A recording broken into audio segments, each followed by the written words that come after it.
आपको धन्यवाद देता हूं कि मुझे इस सदन में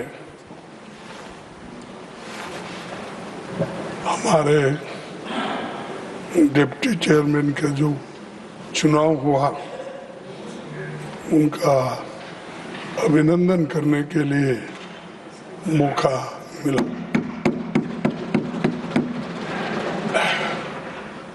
उपसभापति महोदय, इस प्रतिष्ठित पद पर आपको तीसरे काल के लिए मैं बधाई और शुभकामना देना चाहता हूं।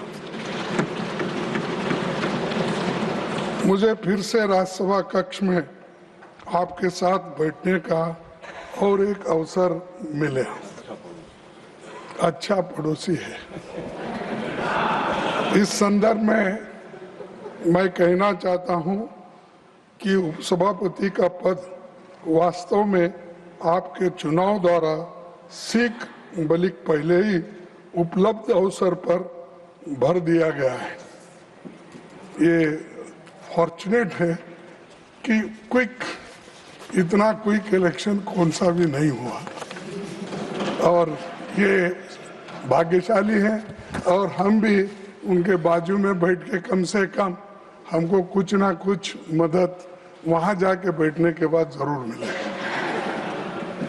इस प्रतिष्ठित पद पर आपके चुनाव ने एक और मिसाल कायम की है। आप इस पद को ग्रहण करने वाले पहले मनोनीत सदस्य हैं। ये पहला प्रेसिडेंट है और पहला एक काम आपको मिला है। इससे ये साबित होता है कि आप इस पद के लायक हैं और इसके लिए उनको ये दिया गया है। हमें इस बात से तकलीफ है कि संविधान अनुच्छेद 93 में निहित संवैधानिक भावना के विपरीत लोकसभा में 2019 से उपाध्यक्ष का पद खाली है। 7 वर्षों से वो रिक्त है। क्या अच्छा होता कि राज्यसभा की तरह लोकसभा में भी ऐसा ही होता तो बहुत ही बढ़िया होती थी। संविधान सदन में उपाध्यक्ष का कक्ष में मेरे पुराने कक्ष से पड़ोस में ही है।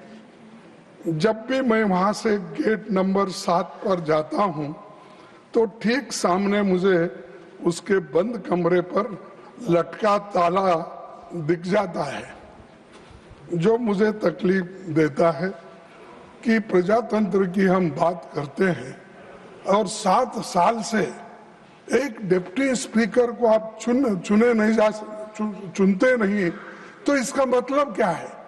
हर आदमी डेमोक्रेसी की बात करता है। डेमोक्रेसी को हम कभी खत्म नहीं करेंगे। कल मैं एक महाशय का भाषण सुना, उन्होंने यही कहा, अरे डेमोक्रेसी को तोड़ने तो बहुत लोग कोशिश किए। ये क्या है? 7 साल से डिप्टी स्पीकर उस सदन में नहीं है, तो ये क्या है? क्या कहना चाहिए? तो ये अच्छा नहीं है। भरो आपको किसको चाहते हैं उसी को भरो, लेकिन कॉन्स्टिट्यूशनल और एक इंस्टीट्यूशन है, उस पोजीशन को आप खाली रख रहे 7 साल से। और क्या समझ के रखे मुझे मालूम नहीं। वो डिप्टी स्पीकर भारी पड़ेगा आपको। आप तो सबको ले रहे, नीचे ही डाल रहे, आप ऊपर बैठ रहे हैं, तो फिर भी वो खाली पद नहीं हुआ, अब तक भर्ती नहीं हुआ। सर, जब भी मैं वहां से गेट नंबर 7 से गुजरता हूं, ये मुझे याद आता है। कई बार मैंने हल्के फुल्के अंदाज में पूछा भी है वहां ठहरने वाले सिक्योरिटी ऑफिसर्स को। मैं कभी मजाक में ये पूछा, भाई ये कक्ष कब खुलेगा? क्या हमें खुलजा सिमसम कहना पड़ेगा? क्योंकि वो दरवाजा खुलता ही नहीं, इसीलिए कभी ये कहना पड़ेगा। ये मैंने उनसे पूछा। साहब, वो बहुत दिन से बंद है। हम तो रिटायर हो गए और एक दूसरे भी आए, लेकिन ये ताला लगा हुआ ही है।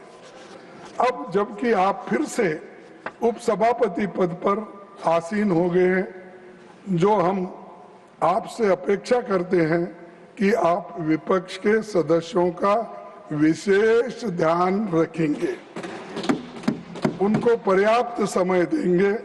हमें आपसे किसी विशेष तवज्जो की अपेक्षा नहीं है, पर हम ये उम्मीद करते हैं कि विपक्ष को आप उचित महत्व जरूर देंगे, क्योंकि आप ये तीसरा टर्म है, आपका अनुभव ज्यादा हुआ है।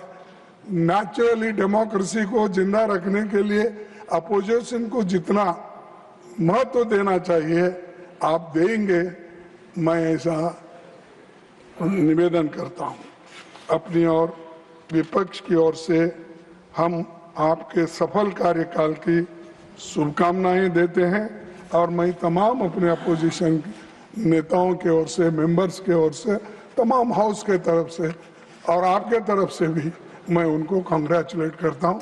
Thank you very much.